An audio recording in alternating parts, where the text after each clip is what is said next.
Alors on doit effectivement innover et on doit fournir des outils tels que les applications mobiles.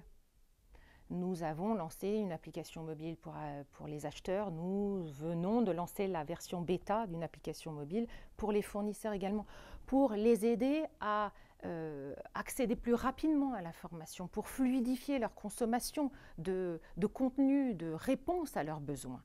Nous mettons en permanence en question l'efficacité de nos plateformes, des outils de communication entre fournisseurs et acheteurs.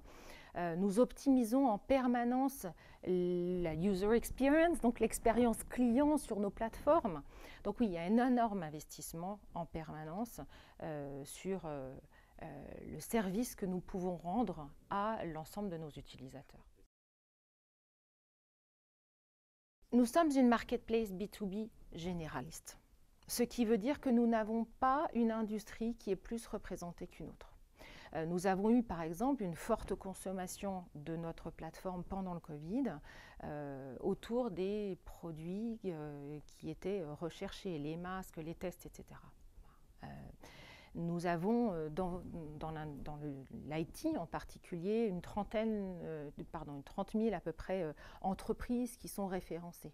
Ça peut être des services de sécurité informatique, ça peut être du cloud computing, avec une variété. Mais nous n'avons vraiment pas une seule industrie qui est le dessus en termes de représentation parmi les 3 millions d'entreprises qui sont référencées. La première, c'est que finalement, il n'y a plus de frontières et que vous avez des besoins qui sont devenus mondiaux.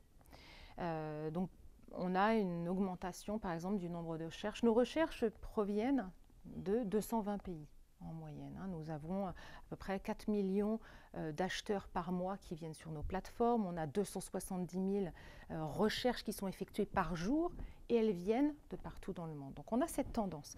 Et d'un autre côté, on a la tendance du nearshoring qui consiste à ce que les acheteurs de plus en plus essaient de trouver des fournisseurs autour de leur zone géographique, peut-être pour se rassurer sur les capacités de livraison à temps, peut-être pour avoir un meilleur contrôle, un meilleur accès, une meilleure communication.